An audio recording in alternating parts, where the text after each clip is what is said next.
Hello there. Welcome to this episode of Force Ghost Conversations. This is your host, Anthony King, and this week I'm joined by Craig Dickinson, co host of the Reading Between the Reels podcast, to discuss Rebel Moon Part 2, The Scargiver. If you're a fan of the podcast and would like to consider pledging your support, there will be a link in the episode description for you to check out the various tiers offered. Also, please be sure to check out our TeePublic store to buy some Force Ghost Conversations merchandise. And without further ado, it's time to gather around the campfire for some Force Ghost Conversations.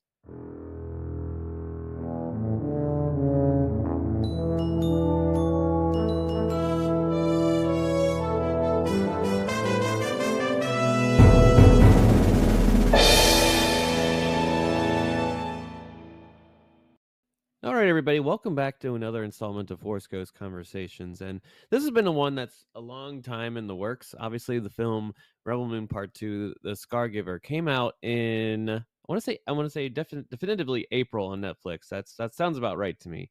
And just didn't really have the chance to chat about it in the way that I wanted to, given just my personal schedule, the schedule of the podcast with the Acolyte coming out, and we were prioritizing that and the Phantom Menace and just all that kind of stuff. So I'm thrilled that we were finally able to get our conversation out about Part 2, the PG-13 version, in advance of the rated R versions, which will be released at the time of the episode that this podcast is dropping on to podcast platforms. It'll be out on the following Friday then. So I hope that you all are at least inspired to go check those out, and maybe you like them, maybe you don't, maybe it's a different approach that it'll challenge you in a different way, but all art is subjective, and I encourage you to make decisions on this front for yourself. So yeah, this is definitely I had a lot of fun having this chat with Craig. He's always wonderful to have on the show and to chat about Snyder stuff for sure. And I personally am very excited for the director's cuts, but I did really enjoy Rebel Moon Part 2, and you'll, of course, hear that in our conversation here. This episode was recorded in advance, so I have no idea about Star Wars and Lucasfilm adjacent news that has come out over the past week, as will be for many of these upcoming episodes here, so there is no full Cloud City gossip section of this episode. But the only thing that I can really plug at this point is the fact that there is the upcoming, of course, the Rebel Moon director's cuts that will be releasing on August 2nd on Netflix. Both films, Part 1 and Part 2, have different titles. I think they're going to be actually very much so different movies in their own right. So that's an exciting prospect I think will be intriguing to explore as what changed, what's different, what works better, what doesn't work better. All that will be fun conversations that we'll have at some point in the near future when we're kind of back running and operating at full schedule here on Force Ghost Conversations in the fall. So without further ado, I think let's get into this conversation here with Craig. So on the other side of this short break, we'll be back with our Rebel Moon Part 2, The Scargiver conversation.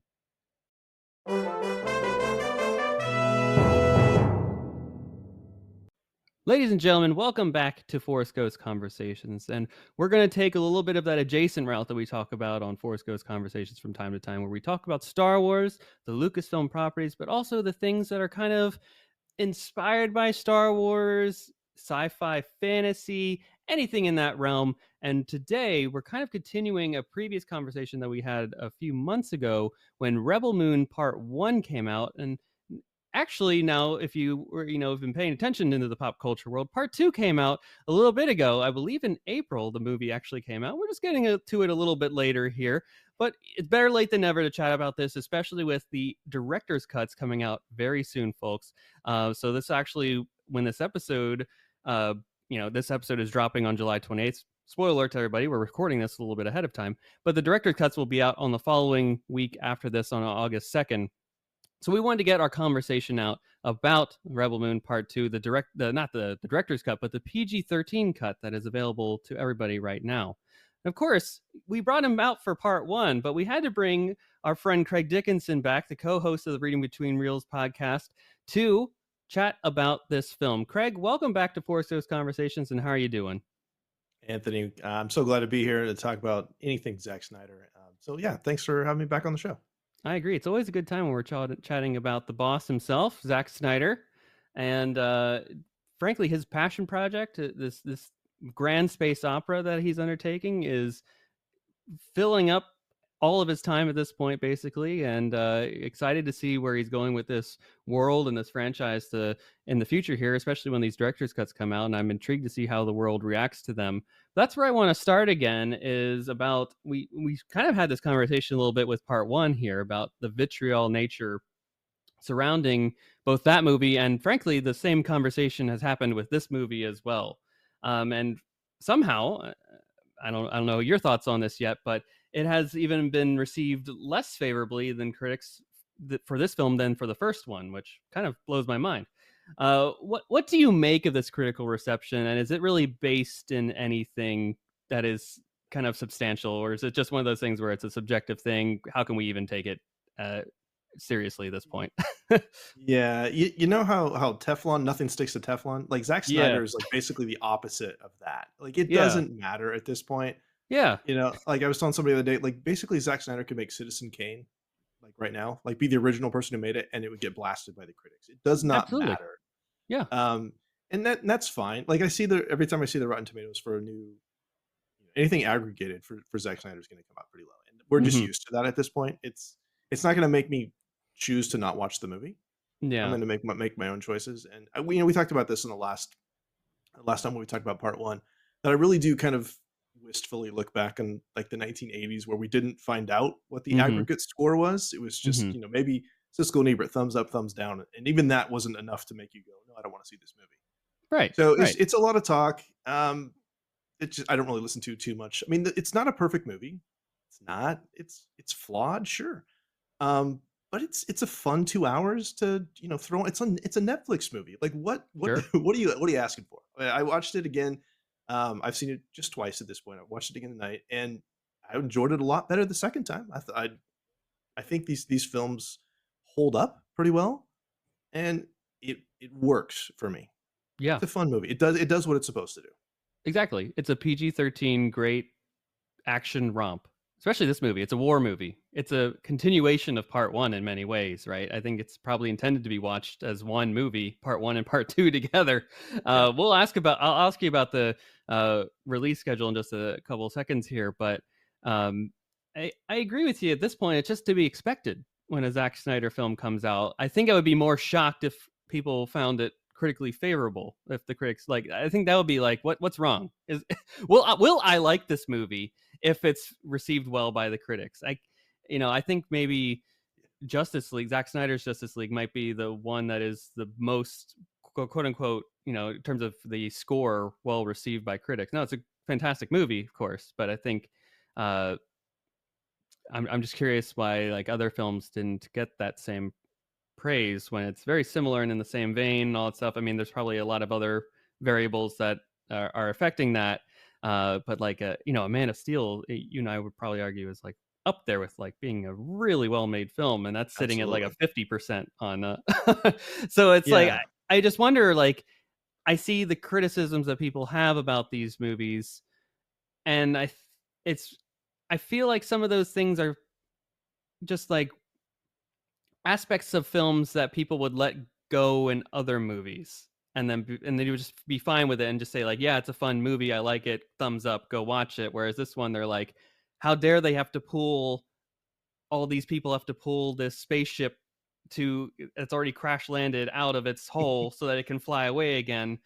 That makes no sense. I'm like, how do you mean it doesn't make any sense? It was crash landed in there, and they would have moved it out with the thrusters if they could. It's clearly lodged in there pretty hard, and they're using their strength in the Iraqi to pull it out. Did we not watch the same movie here? And it's I don't know if it's like this cinema sins culture where they're like, all right, there's a ding here, a ding here, that it, and as soon as that adds up to a certain level, then they're like, this movie is terrible because of that, and I can never change my opinion on it again. But it just feels like when it comes to this director specifically, people will nitpick it to the ultimate end degree, and then it just gets to a point where they are like everything that he does is bad, and this movie forever is tainted because of that. Yeah, no, I couldn't agree more. I mean, we don't watch movies holistically anymore. Like, just Yeah, sit and let it wash over you and yeah. stop check your brain a little bit, and, like, that's what it's for. It's a fantasy. You're meant to It's escape. Yeah, do you like it or not like it? Like, that's enough.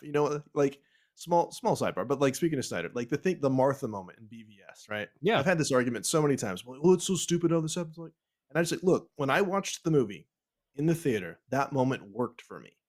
absolutely. I recently showed it to my daughter who had never seen it, and that moment worked for her on an emotional Yes. level. Yes. You can't argue that.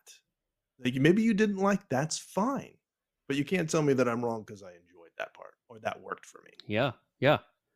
And the common let's do the Martha scene because we're here. Let's have fun about it. Sure. Just to defend that scene because I will ardently defend it for the rest of my life. I loved it, like you said. I loved it in the Yeah. cinema, and I love it more and more every time I watch it Mhm. afterwards. And obviously, I've got the poster on of BVS behind me here, and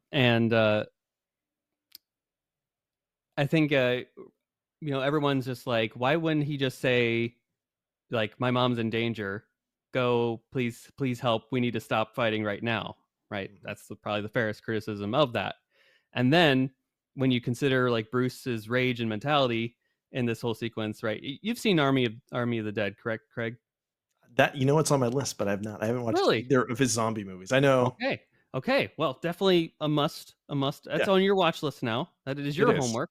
I started over. I mean, I rewatched Sucker Punch recently, and I rewatched 300 recently, and yeah, I just haven't got to the zombies aren't Okay. really my forte, but I'll get to them.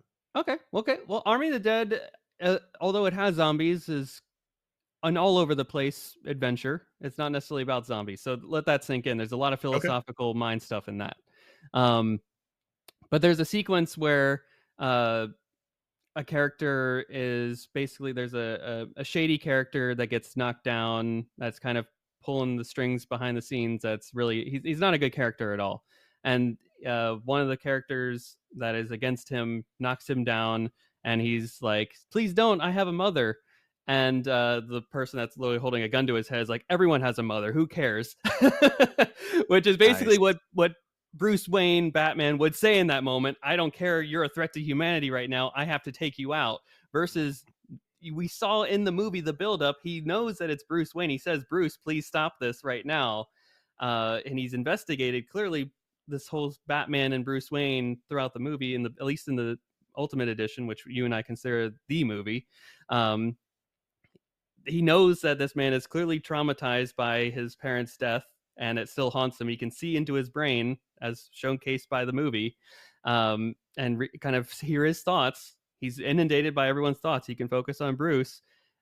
He knows what to say in order to get to the man in that moment, and it's saying Martha. And another thing that's only in the director's version of the movie as well, uh, you know, there's that sequence in the jail where the person gets branded and the woman comes out with the stuff after he dies, right? And she's like, nothing stops a guy like that. Only a fist. Words don't stop people like that. Only a fist. And then he's literally using a word to stop a man like that, which I think is a great tie-in to that. Anywho, I'll get off my soapbox here and just. Yeah. It's good, guys. It's wonderful. I don't think anyone's ever probably thought of that they both have the same mother's name in the last 80 years until Nope. finally Chris Terrio put to pen that, holy cow, this is a fun tidbit that Yeah. it's a way to connect the two of them and that they have these strong connections to their family. And that's a way that can unite them. Let it go, guys. You're getting too nitpicky here. That's how I say. Yeah. Agreed. All right. Couldn't have said it better myself. Nice. Anywho, back to Rebel Moon now. Yes. I want to ask about the release strategy here. We've got both the PG cuts of the movie, and we're going to get the director's cuts in just a little bit here. First off, do you think that was a good move to do a more family friendly version of the movie and then clearly Zach's original vision, which is the R rated cuts, which includes everything? Uh, First off, I want to get your thoughts on that one.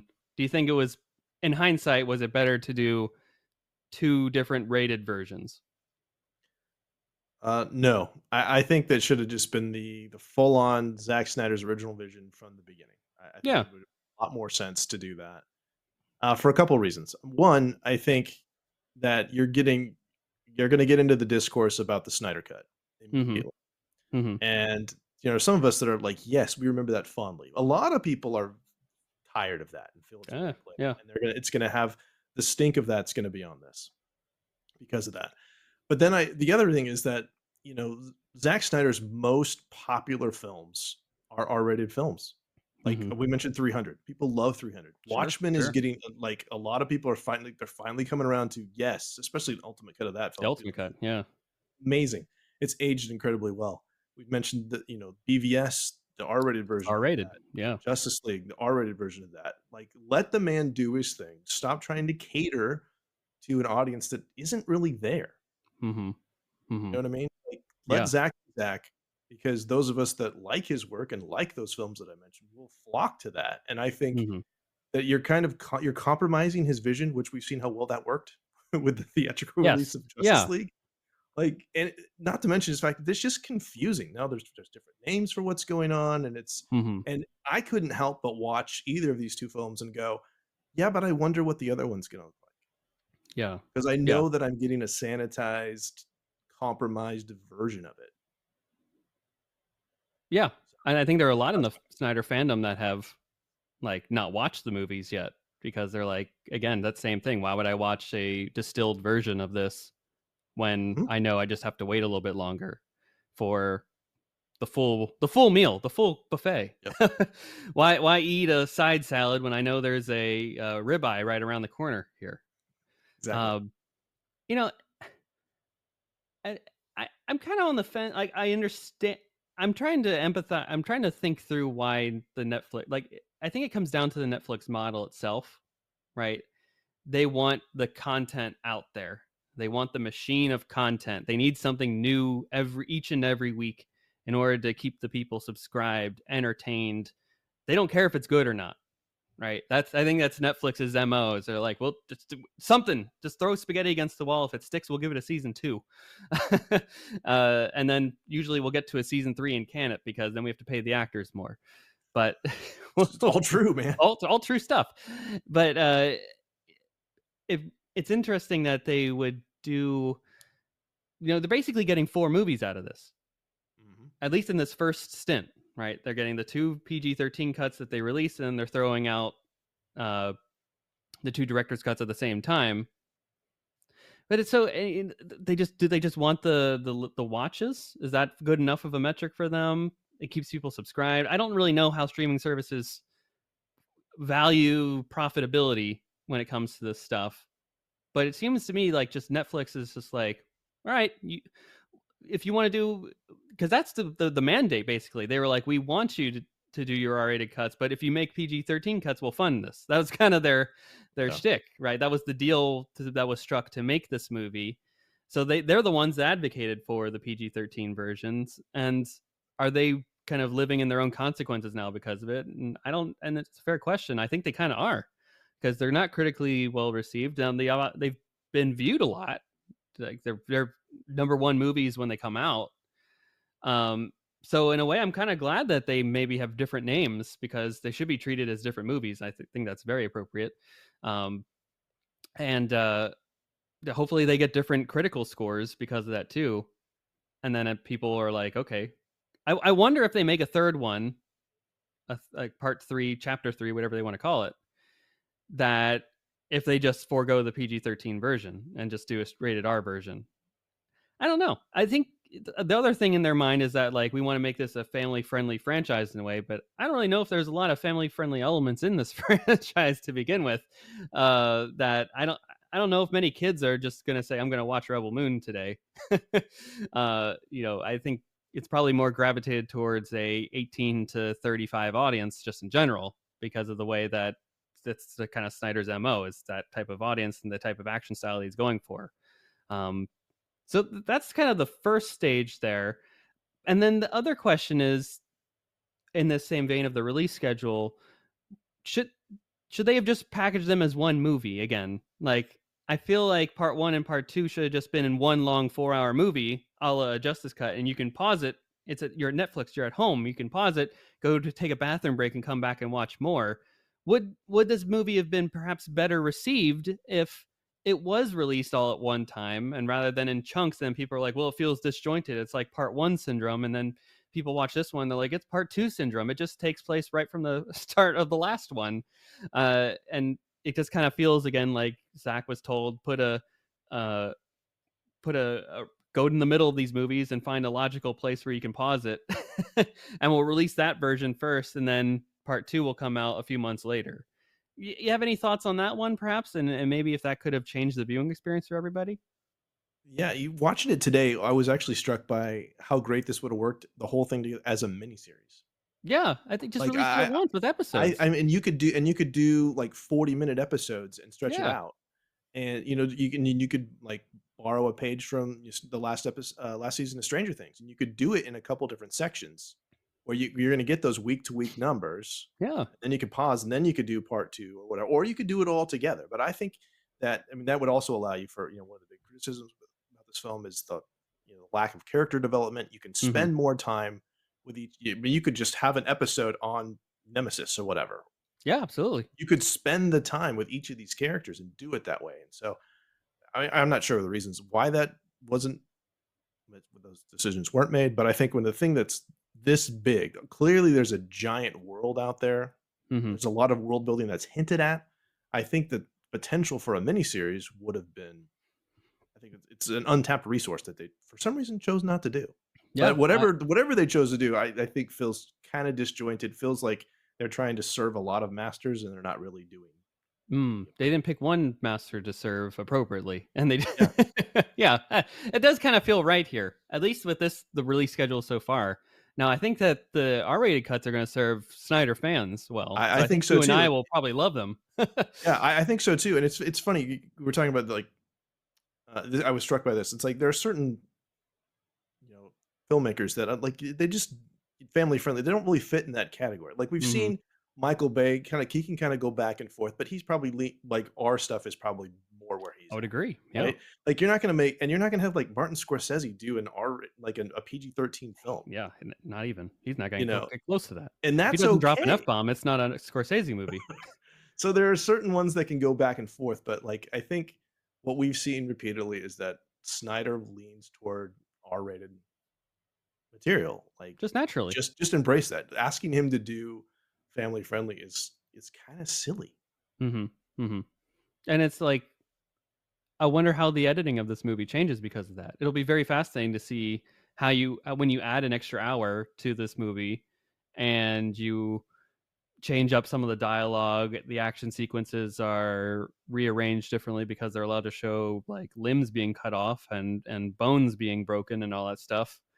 How it'll certainly like when you have to cut that stuff out, it just will seem disjointed, right? You get a I hate to say it, a 2017 Justice League because of when Yeah. you're told you're mandated to a 2 hour time frame and you have a PG-13 mandate as well, and you also have to do a variety of other things to cut out random stuff in the movie that make no sense and to add certain scenes that also don't make sense. Anywho, but that's kind of what the same comparison of like Yeah.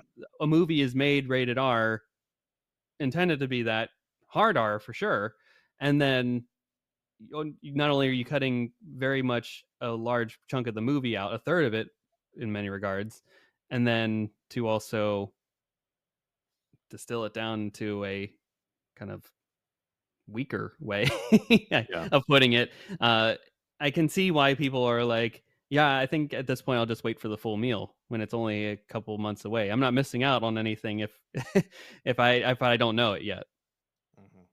I don't know. I'm very curious if the new leadership at Netflix, uh, if they'll take the lessons from this for future stuff. And I like your idea again of the miniseries. That would have certainly worked on this front here because if I correct me if I'm wrong, but didn't the when the Hateful Eight came out on Netflix, didn't they repurpose that into a miniseries as well? And that worked very successfully for that movie, which was probably a criticism of the movie in theaters was about its length and that it what you didn't really have space for a break or anything like that. And to repurpose it in that format also worked. Technically, the Snyder cut, Zack Snyder's Justice League is in 7 parts with an epilogue, so you could certainly treat that as a miniseries as well. um, and if they would have released the 4 hour cut of the movie, the PG-13 version as well at one shot, again, like I said, you could just pause it at various points and then go take a break if you really need to. I don't know. Yeah, I N- mean, that's n- the thing with the streaming model too, like, how many people are sitting and watching it, a 2-hour movie streaming all the way through without pausing it once? That's exactly right. I don't know how Netflix considers a view, right? What is their metric for that? Is it 1 minute of viewing, 5 minutes of viewing? Yeah. Each view is a view, or is it one view per household? Who knows? I don't know. They keep this stuff so under wraps that I can't really tell if I'm supporting something to the nth degree or not. If I really like a project, I just watch it and I enjoy it, and I probably tweet about it and then go on my day. But Mhm. I don't know. I don't know where these people are making these big decisions from, but I think there's a lesson to be learned here. They'll probably be studied in film school classes and business classes about film and all that stuff in the near future. Anywho, let's get into the film itself here. So Zach has described part two, The Scargiver, as a war film, which I think certainly lives up to that expectation. But however, there are some wonderful, I would say, character building aspects of the movie that was definitely a criticism of the first one. So which backstory from the main cast was the most interesting to you, and why? So I'm gonna go with General Titus. Yeah, I like that one I too. mean, Jaimin Hansu, just anything Jaimin Hansu is just Yeah. amazing. But what I thought was really interesting is that I think his is the most tragic Hmm. because he has noble actions. He chooses to, not commit genocide, and that results in the death of his men. And Oh he my chooses god. honor, and he's punished for that. Yeah. And now again, he's given this new opportunity to lead again, and then this is undoubtedly, and we do see it result in the death of his own comrades again. Hmm. But somehow he's kind of come to a place of peace about it because he knows how important the fighting back is, and so that tension, I think, is fascinating. Hmm. Yeah. It is heartbreaking to see what he has to go through and then live with, right? And then he has this like death wish because of that. He especially going back to part one where he's that gladiator in that ring, like he's certainly just like, I have no purpose anymore. I want to die, but I want to go out a warrior's way. This is the way I was meant to go out. And now that he has that purpose again, perhaps to put this defense together, a defense that Admiral Noble is not expecting whatsoever from these farm people, which General Titus is, he lived up to his name of this great war general that is able to put together wonderful tactics and all that stuff. And they showcase that a lot in this film with the digging of the trenches and the utilization of the strategy behind Cora and Gunnar using the um, crashed ship that was there, and just all like the hidden aspects of the tunnel system that they had planted and all that. Um, I really appreciated that, and I liked his Jaman Hansu singing in this movie. That was a really great heartbreaking moment as well. The key detail that Cora points out where he switched from drinking the hard liquor to water without people Right. knowing. They don't want him to know that he actually cares. Which I think is a great detail of this that showcases again that redemption is possible for people, right? This is a series that really, I hope it is explored a lot in the director's cuts, but the concept of honor and nobility as virtues of something that is to be sought after is something that I think is at the forefront of all of these. Especially a lot of these characters are searching for that honor and nobility in some way again. But I think it's at the most forefront, like you mentioned, with a character like Titus. I think Jimmy even mentions in part one, especially when he's reciting about Princess Issa passing away and all that stuff. He's like, "We lost a sense of our honor that day," and it's like, I think you might have lost it a lot before, before then, boss. But she was restoring it, and then it went back down to the bell curve went right back down again in terms of honor. And this group is becoming that story to reclaim some of that again. And I'm glad to see that Titus is at the forefront of this, and hopefully is leading them on to greener pastures and future sequels if that happens as well. I To yes and what you said there, I really love. There's two sequences of this movie that I really love for the character building, and the one is kind of like the Last Supper sequence before the day of battle, which ironically is a scene that would have been in Justice League Part Two or Part Three. Zach's kind of hinted at, where the Justice League team would have had a similar conversation before going off to do the events that we kind of see at the end of Justice League, where they run into evil Superman, but a team goes off to the side to then send the Flash back in time to warn Bruce and do it differently than BVS so that different events happen. um, uh, so I just like that scene how they all were kind of like confessing to each other, understanding why we fight, getting a sense of these characters. Nemesis is also another one that has a heartbreaking tragedy about herself, and then she also then I love that her tragedy comes almost full circle. I don't love it necessarily, but I like it. It's an interesting aspect of her character that she then takes up the swords, the molten swords of her family's lineage, to when she was unable to protect her family, to then protect the innocent, the younglings, the women, those who are unable to fight. In that barn sequence, there, I think that's really well done.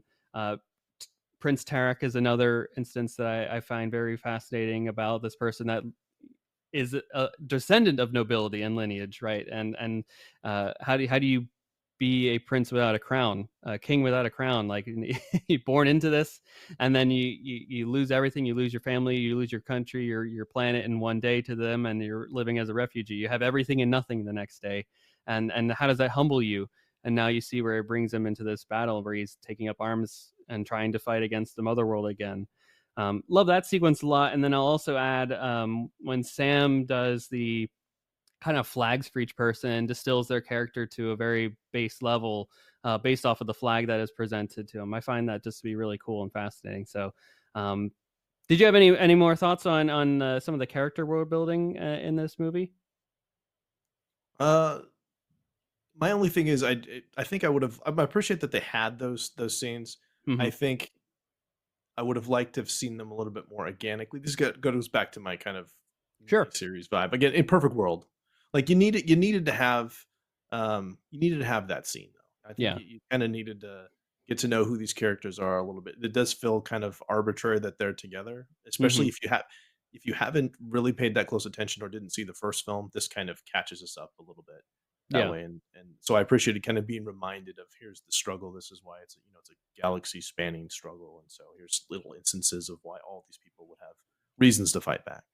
Absolutely, and so true. Clearly, the mother world is not kind to anybody. I want to I want to know who the people that are that the mother world is kind to. There has to be some world out there that is at least reaping some benefit from the mother world. Some worlds benefited from the empire. It's a fact. That's Right. why they had people that signed up for the empire willingly. But it seems like the mother world's a terrible place. I hope they explore that in more detail in some of the director's cuts, like some of the people that are prospering because of the mother world. Because otherwise, there'd be mutinies across the galaxy. Like they couldn't stomp on everybody at the same time. If the only the blood axes are the ones creating a formidable rebellion, then someone must be living well. Nor Yep. like, you can't be spread everywhere and nowhere at the same time. Just be very fascinating to learn more about that.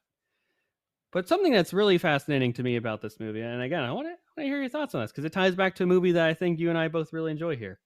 Um, is the first couple of scenes of this movie are some of the greatest advertisements for farming that I perhaps have ever seen. So, what did you think of these scenes when you first watched the film, and why do you think they were included? All right, so I'm gonna give. I'll go good. We'll go bad news, then good news. All right, give me the So sandwich. yeah, the sandwich. Well, actually, it's gonna be good, bad, good. First off, it's very beautiful. It's Mm-hmm. very beautifully shot in the fields. I love the camera angles. A lot of close ups on. Like I was, thinking of General Titus. He's using that scythe and it's going down there, and you're seeing the Yeah. piles and kids tossing the weed up uh, with the filter and whatnot. Um, the music is beautiful. Yep. Like it feels like either like a commercial or a music video a little bit. Yeah. A little bit of It's both. very artistic. It goes on, and the second time through, I didn't think it nearly as long as the first time. The first time through, I thought it's just going on a little bit long. Mm-hmm. I get it. I don't think I needed as much of that. I could see why like that in its entirety would fit in a 3 hour cut. In a 2 hour Mm-hmm. cut, it feels a little bit indulgent. Let's Okay. use that. But I will say this. Here's the good. I think that the intent is that you're supposed to have the audience feel empathy for the villagers Mm-hmm. and their plight, and you see that they're just simple, hardworking people who are just Yeah. trying to live their lives and feed their people, and they're doing an admirable thing, and they're working with their hands and working with the land, and then you've got evil otherworld people coming in that wants to take that from them. So I think getting to know again kind of goes into the character development piece, right? We're getting to know who these people are a little bit. Mm-hmm. I appreciate it that it's show not tell. Yeah. They're not like, "Hey, we really need to get this wheat." Like, no, they're gonna show us to do it. So, um, those are my thoughts on those scenes. Yeah, yeah, I agree. I agree. I like the it felt very Man of Steel ish in a way with the corn versus the grain. Definitely, Zach shoots farming well. I will say in his movies, if that's such a thing. I believe it was real wheat and grain that they were harvesting because Zach had a basically a mini farm patch at his house of wheat where he knew where the height should be of where they were actually filming it in Southern California, so that he knew when the height was at the right place that they should film that sequence that day. And then they did. And I think it is just absolutely beautiful. Again, I think you're right. In a 3 hour version, when it's more time for everything else, it won't stand out as much, probably, perhaps. So I think that criticism that people have about that sequence will probably go away. But I like what Titus says before the sequence, where he's like, "Show me what you guys can do," and that's exactly like their first thing that they go to is straight to farming from there. And it by doing that, it shows to me that this group isn't they're not weak per se. They may not just be the generic fight like when you think of a warrior, right? They don't have generally those qualities, but just because you're not that doesn't mean you aren't strong in other ways and have skills that are transferable because you understand the value of hard work, you understand dedication, you understand loyalty, you understand compassion, you're able to help your neighbors and once you have all those, right, you can learn to shoot a gun, which is what they do next. So I feel like it just shows Titus again being the strong tactician that they claim he is, where he's like, all right, this is the force that I have. I'm a good leader. I understand their strengths and weaknesses, and I'm going to put them in a place to execute the strategy and defense and vision that I have. So I think that scene is absolutely pivotal because of that. And now you may have other people may complain that it's just Zack Snyder's style of like being the slow mo and all that, and maybe you like that, maybe you don't. I like it. That's why I come to his movies for this kind of stuff. Like, in a way, I was like, I want to. Part of my brain was like, man, I should have been a farmer. But Zach was in the advertising business for a long time. That was where he got to start in this industry, and that's kind of what he does. Is he show? That's why he makes great trailers for his movies. That's why people go out and see them in droves to start at least, and then they have their criticisms and comments afterwards. But people still show up on day one or day two to go see his movies because they are marketed very well to people for a large part. And this sequence again showcases a lot more, and there's a lot more meaning to it when you look past just the visual element of it all. All right, let's talk about the actual war itself here. And Gunnar, who is now the love interest of Korra in this movie, he initiates the opening salvo of this conflict, and it's kind of in opposition because Korra is willing to sacrifice herself. So why do you think he made this choice overall when the Mother World, the Admiral Noble was like, just give me Arthaleus, sorry, and we'll take the grain and get out of here. And Gunnar's like, no. He doesn't say that. He just shoots, and then some people start shooting back at them, Den and others, and they shoot off some bazookas and all that stuff, and blow up a couple of ships there, and just really goes haywire. And Admiral Noble's like, what do we get ourselves into here? But why do you think he makes that choice for her, for her, and just for the community overall in that sequence? So I think there's a number of reasons. The first thing that I'm gonna say is that we've seen early established in this film that he genuinely loves her and cares for her, and so it makes sense on a very base level. He just doesn't want to lose Mm-hmm. Mm-hmm. her. Okay, but I also think that on a macro level, that he understands that Korra is of vital importance to the overall rebellion. So giving Yeah. her up now is gonna there's gonna be they're gonna need her later. That's gonna Yes. be a big loss. And the last thing that I would say is I think that there's also still in him, if you remember from the first movie, the whole thing with Noble and Sindri, where he's kind of playing Mm-hmm. off like, "Hey, it's fine." Like that's really kind of his fault. That's Gunnar's fault, the way A that he little bit, yeah. spoke I mean, up a when he lot, shouldn't not a have. little bit. So I'm sure he still feels responsible for that, and also has Hmm. seen that this guy who can kind of put on this, kindly, friendly, yeah, I'm sincere. He's not to be trusted at all. So Hmm. I sincerely doubt, just as an outside viewer, like letting we're gonna take her and then we'll let you guys go. Like that's not happening. They're gonna nuke the site from orbit or something. Come on, Oh, that's not absolutely. gonna That dreadnought, as soon as they get into orbit and take the grain, is like, all right, get rid of them, happen. take them out. Well, they'll never.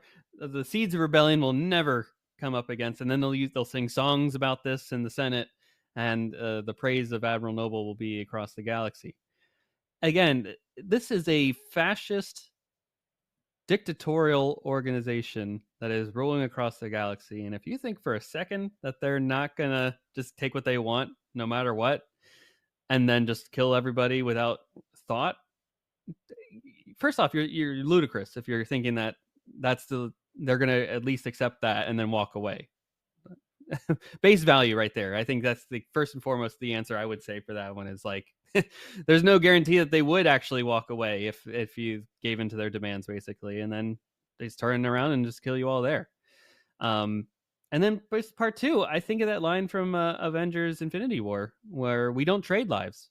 Korra is a member of this community, and as soon as you give up like one of them, you give up everybody. And who's to say like my life is more important than another's? Right? Like you're one of us. We're going to defend you forever. And she's made herself a part of the community. Um, Clearly, they all depend each other. She's a very important asset to their defense, as you noted.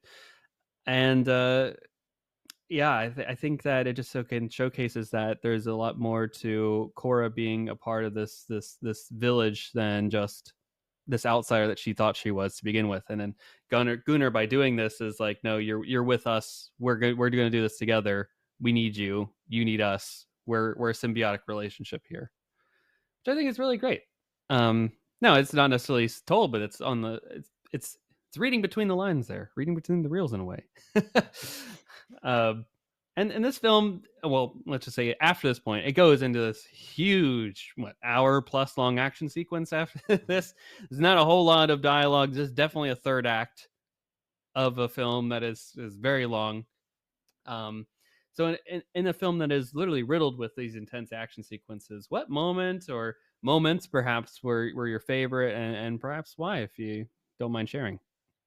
Oh, no, I don't mind at all. And anyone who listened to the last episode I was on will not be surprised in that I will say when Jimmy returns to the final ground battle, Yep, which that is was a about big three fist bump quarters of moment. yeah, it's about 3/4 of the way through the film.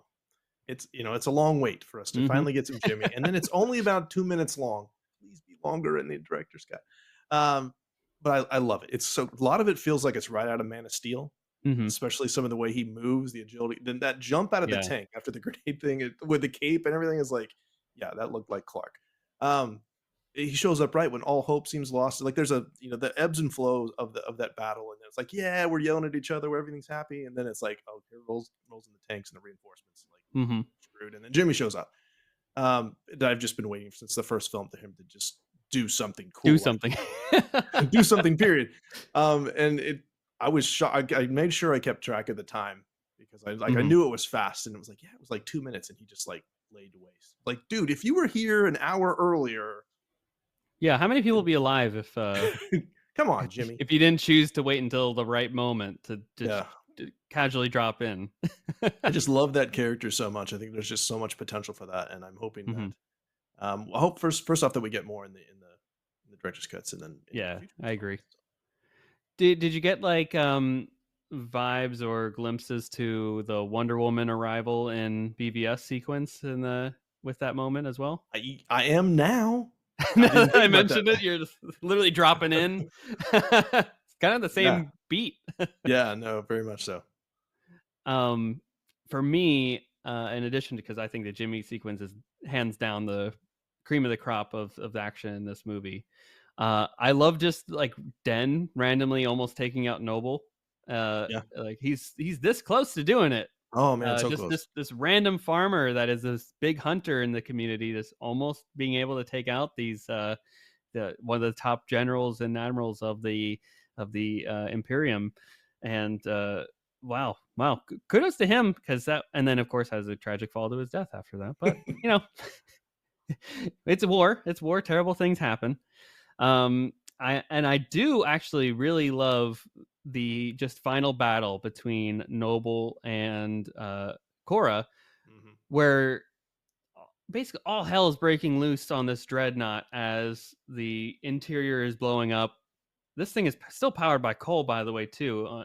This Yeah. thing, fascinated by this kind of steampunk nature of this ship, um, and her and him and Gunnar, when they're falling, when the ship is kind of goes on its head and they're falling down with gravity, and it just feels like they're falling forever, which showcases how big this ship actually is. Like that's a way to show not, not you can say that it's a huge ship, but to actually show me how big it is by them falling forever, right? It kind of gave me the same mentality in my head of the opening shot from A New Hope, where the Star Destroyer feels like it's forever taking up the screen, right? And that is the way to visually showcase how feeble the rebellion is against this big empire.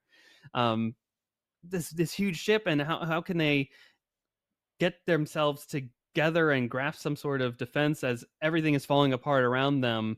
You know, Gunnar's been hit a few times, and Cora's all she's burnt her hands. She went through this huge action sequence already to get to this point, um, and lived up to a great final battle here as these two are fighting in almost a zero gravity sequence with molten swords and going off crazy. It just felt very Star Warsy in a way, and this is exactly what Zack Snyder, when he's saying like I want to do my Star Wars in space. Like this is the element that is the Star Wars. This is the lightsaber battle. This final duel on board this mother world ship here that I think was really well done and spectacular. The stunt choreography in this whole sequence was great. I wish they'd have they did a documentary, I think, of the part one and part two creation, but I don't think they went into specifically this part. But I'll have to rewatch that now that I mentioned that it exists. I forgot about it.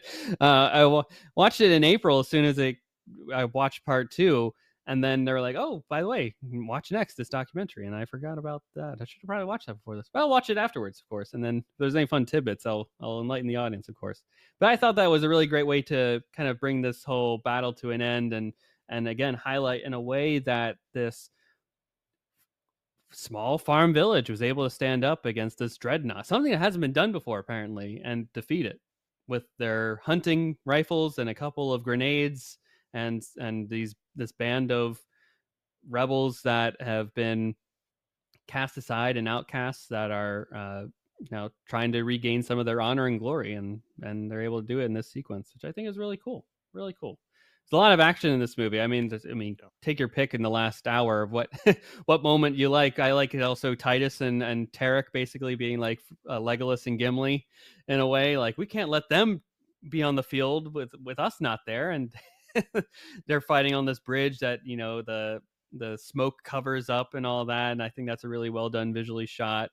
And I really say that I like that there are clear waves, right? The strategy of the mother world, that army isn't just like one massive army just overloading you. No, there are coming in waves and droves. So like, okay, great, we've taken them out. Oh no, there's another group coming, because that makes more sense militarily, strategy wise. Like they wouldn't just send everybody in at once. They would go in waves in order to defeat an army that way.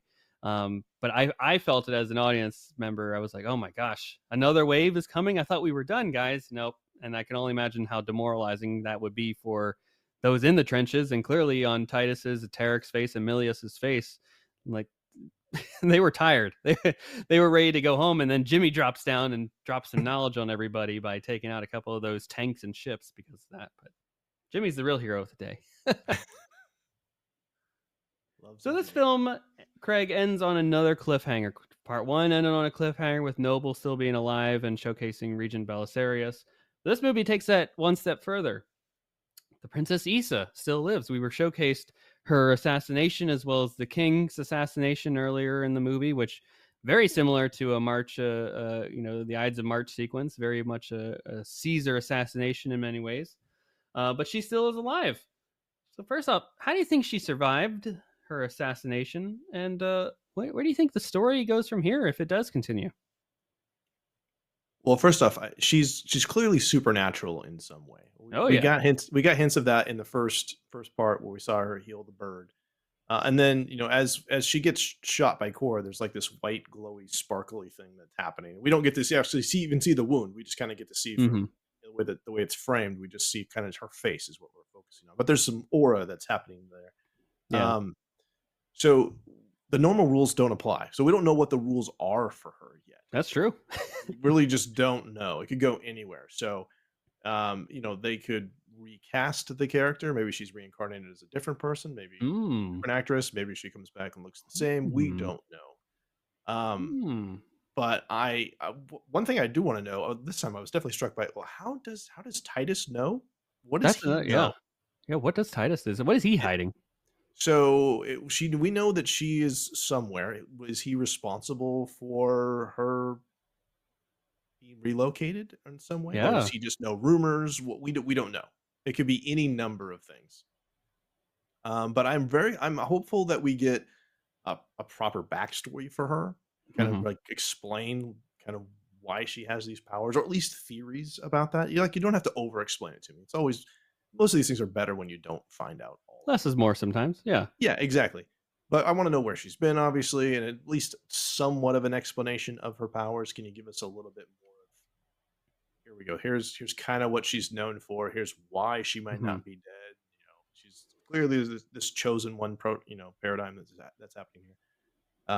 But it's wide open. So Yeah. yeah, what are we gonna do? I like what you're saying about the potential of a spirit reincarnation, right? The Princess Issa lives on in another, perhaps, right? Uh, or if the spirit transferred, perhaps to something, maybe that the spark goes somewhere else, and that's the concept of it living on in another. Or if it's just one blaster shot isn't gonna take out this incredible chosen one character, as you mentioned. The Titus of it all is a very interesting thing because it feels like he's been holding on to that for a while there, and maybe if he had said that earlier, because he kind of knew that at least in that Last Supper sequence that Cora wasn't all too truthful with the group. There, he was definitely sensing that when he was prodding her a few times. He was like, "Are you sure you don't want to tell us anything?" um, and yeah, again, I would love to know more about that because was he perhaps involved in a secret coup underneath the Regent Belisarius to save the princess, and maybe that led to his later choice to disobey orders from the mother world. Mhm. Uh, Perhaps that's all tied in together here. But I don't know. That's the probably the biggest question I have outstanding about what was presented in this story is like the how. Who? How? Yeah, How's that possible? But again, there's a lot that goes on in this world, and it's a space fantasy opera story. So a lot of things can happen. Weirder things have happened in Star Wars, of course. That Maul was cut in half and still alive all these years later. So I think one blaster to the stomach or the chest or something like that could easily be probably overcome if depending on the right circumstances there.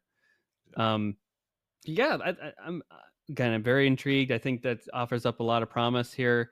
And now that the rebels have succeeded in their battle, they are the story now that can, Cora's laying on Gunnar um, earlier in the movie, and she's like, "I don't want to be just what they made me, right? What am I? I want to be something more than that." And it's like, yeah, you've become a story now. You are probably one of the most powerful things in the world, a story that can ignite inspiration and passion and inspire uprising against the mother world. If even a little glimpse of rebellion is possible, right, how many other worlds can also rise up and against that and lead to this bigger conflict across the galaxy that I think this story is perhaps leading to.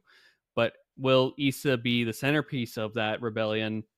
That's probably where my guess would be heading for that one on that front. But again, there's just the larger question of it all as to, well, where's she been? What's she been doing? How's she been alive this time? And is she actually who she is? Is she like you said, just an older version of that, or a different actress? Um, I don't know. I don't know. Time will tell. We'll have to see with these director's cuts if they explain that a bit more. And that leads me to my final question here, Craig. We got the director's cuts coming out. Um, on August 2nd on Netflix. They're both about 3 hours long, from what I recall. So at least another 2 hours more of Rebel Moon goodness for those that are interested, at least in this franchise. Um, and not only are they longer sequences of the movies, but they are alternate sequences of the movie in a way too, because scenes are shot differently. Scenes have different outcomes, from what I understand. Plot lines are a little bit different because of the nature of the R-rated cut, and dialogue is different as well. So we may be, having completely different contextualizations for sequences based off of this cut versus the other cut. So it'll be interesting to kind of go back and forth and compare and contrast and see if certain aspects work for us better than others ones. But I have a feeling that just because of who we are and our taste as fans for Snyder's work, if the rated R cut will just automatically become the definitive cut, as I probably imagine it will be. But Mhm. particularly for you, Craig, and your tastes, what are you most excited about, or should I say hopeful to see, since we don't know is going to actually happen in these cuts per se, in the director's cuts? So the first thing I want to see is the full action sequence from the barn in part one, because I Okay. know there's so much more there. You want And to see really, Sindri get hit I again? no, not that, oh, not that, not that part. No, I'm not talking about when Cora makes the choice, right? And Okay, there you go. yeah, that scene when Cora steps up, that one she comes back. That's that scene. No, I don't. That's not poor Sindri. Um, You really really, want to see his head get beaten? no, no, no, no. I'm sure that probably will be longer though. Really, It just will be. all the action sequences that can be extended. Like, give me all of that. Like, yes, that's I'm good with that. I obviously want more Jimmy Hmm. in it. Like, even if it's like Jimmy just sitting on a rock thinking, like, give me some more Jimmy. But I do want to see him Yeah. talk more. I want to see more of the interactions. I'd like to see him. Why does he show up at that moment? At Mm, the end of this film, like, what's the reason that he did that? Like, they're seeing him kind of watching stuff, but what's the thing that made him actually decide? I'd like to see that. yeah. And really, just any and all world building and character development that you can give me. I'd like to know as much as I can about the new recruits. And I really wouldn't mind seeing a little bit more, actually, quite a lot more with Belisarius in the Mother World. I'd like to see Hmm. that Hmm. perspective. Honestly, Hmm. I think that would be really interesting. Yeah, I mean that's a whole aspect of this movie that, or this franchise, I should say, that isn't really touched in these two. Like they talk about the Senate, they talk about this grand galactic oversight thing in general, and like we don't really have a whole lot of understanding of that and how it works overall. I mean, we didn't really get that in A New Hope at all either, aside from just the Senate is liquidated. But this is an opportunity that you don't really get with other movies, where it's like, yeah, you get another hour to breathe and sit with this world, so you can explore a lot of those conversations a bit more in great detail, right? Like, I wonder if that conversation with Noble and Belisarius in that dreamlike sequence, whatever that is at the end of part one, is not longer, and they have like a full on, heart to heart conversation about a lot more stuff than just Arthur is alive. And to your Jimmy point too, there's stuff in the trailer from, I believe, the that was released months ago, that with Jimmy that isn't in either of these two versions. Where I think particularly there's a scene with him and like turning on a bunch of fireflies in the sky, igniting the dark night with all these different like lights in the sky is something that's going to happen. Um, for me, I will say, because I know this at least is going to be there. I unfortunately haven't had a chance to read the novelization of part two yet, which I know is going to also be very much similar to the director's cut. But I have read the part one novelization, and the first chapter of that story is Eris's backstory, the young chap that's on the planet that is a part of the military outpost that is left behind, and then chooses to fight with Sam as he has a connection with her on Velt. And you get a lot of his backstory, and there's a lot to it, and he's got a really tragic history, and that's something that I think will be very fascinating to see on screen. And again, that's just one of those characters that you're like, I don't really get a whole lot of in this whole sequence, but once you have that chapter in this story, you're gonna be like, wow, there's a lot more to this Sure. than meets the eye. And I think just every scene will just have a lot more of that, whether it be that weird sci-fi brothel sequence in part one, a lot more with the backstory of all these different characters. Obviously the fighting sequences will be a bit longer and more grotesque and brutal perhaps, but I think I'm just excited to see it at this point. Just give me it. Yes. sign me up for the Snyder. I Yeah. want, unhinged Snyder, and that's what I think we're gonna get with these two movies. I'm gonna get 6 hours of Snyder being unleashed. Right? I thought Justice League was Snyder unleashed with the least inhib studio blockage possible, right? Because they basically said do whatever you want to a large degree, except for adding in Green Lantern. But this Netflix was like, here is your blank check, make us our PG-13 films, and we don't care what you do in your rated R versions. And that's what we're gonna see. It's gonna get very heavy.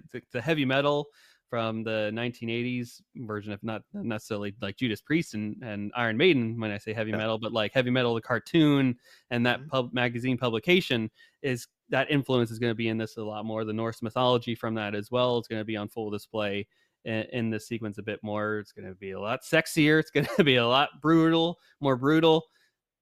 Snyder at his best in a way. So lay it on me. I'm ready for it. Craig, are you gonna stay up till I assume it's coming out at 3 a.m. Eastern time? Are you gonna do the midnight watch party?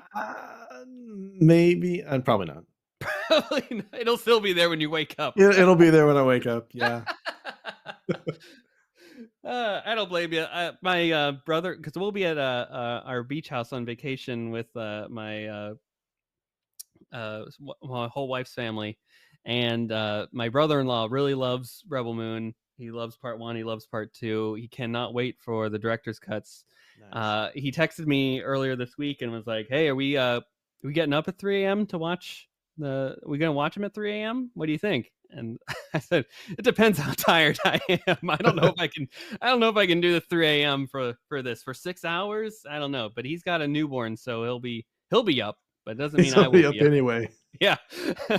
But just because you're up doesn't mean I have to. So we'll leave it at that. I definitely will watch it, and we'll be back to chat about it, of course, on this podcast. But Craig, where can the folks find you and your podcast, Reading Between the Reels, wherever they can find their podcast? Tell us where you can get into and connected with all the stuff that you're doing on the internet. Yeah, reading between the reels every other Wednesday. We drop a new episode, and yeah, you can find us anywhere that you listen to podcasts: Apple Podcasts, Spotify, YouTube Music, all of them. We're all there. Yeah, mainly we're going to be interacting with people on X, formerly Twitter. We have a Facebook group that we use pretty actively. I've started to do some stories on Instagram, like the kids do. Um, just to try some new avenues, just to kind of get out there and interact with people. We're pretty much anywhere you look for. You can email us. We got a speak pipe, all that good stuff. And yeah, we're right in the middle. When this episode drops, we'll be right in the middle of our RBR in class series, which you participated in again, which I'm Sure very did. excited. So yeah, there's a series, 3 episode series where my ELA classes who had just watched the first 6 Star Wars movies had the opportunity to talk to some Star Wars experts in class one of the last few days of school. And so I record those conversations and then put them out, and there's some really interesting takeaways from all those. So I hope you check those out and let us know what you think about them. Yeah, go checking them out. I always love when the kids like keep me on my toes, right? And they always ask a question. And I'm like, I never thought about that before, and it's always fun to be challenged in that way and to think through something that I've loved for all of my life to then have to recontextualize something in a different way and to also answer in a very quick way because they're Rapid on fire. rapid fire. I'm answering another question in 30 seconds, so like I got to think on my feet and be on top of stuff. So go check out those questions because go those episodes because those questions can be some real heavy stuff there the kids are throwing out. So kudos to you, teacher, for setting them up for that stuff. Sir, it's a pleasure uh, for sure. Absolutely, and it's a pleasure to be on that and to thank you for inviting me back on that. That's a real blast, and I look forward to doing it every time you ask me to do so. Um, and for the folks at home, thank you for listening to our Rebel Moon Part 2, the Scargiver discussion here. Of course, we'll be back sometime in the near future to chat about these director's cuts. I'll probably invite Craig back on to do this because we've been keeping up with the Rebel Moon and the Snyder stuff when it comes to the space fantasy opera stuff that he's doing. So be on the lookout for that in the near future because we got a busy schedule up in the late summer and early fall here on Force Ghost Conversations. So we'll pencil it in at some point because it's a lot. I can imagine already there's going to be a lot to talk about when it comes to those 3-hour cuts, 6 hours in general, folks. So I hope you're gonna check it out for yourself and enjoy the goodness that it is, because it's not too often you get a new space fantasy opera thing like this that is taken with such a wonderful degree of detail that they put into these movies. So definitely well made and all that stuff, and I hope that you have a fun time watching it. And of course, we'll be back next week with a brand new episode and something in the Star Wars Lucasfilm adjacent galaxy. And until then, may the Force be with you. Take care.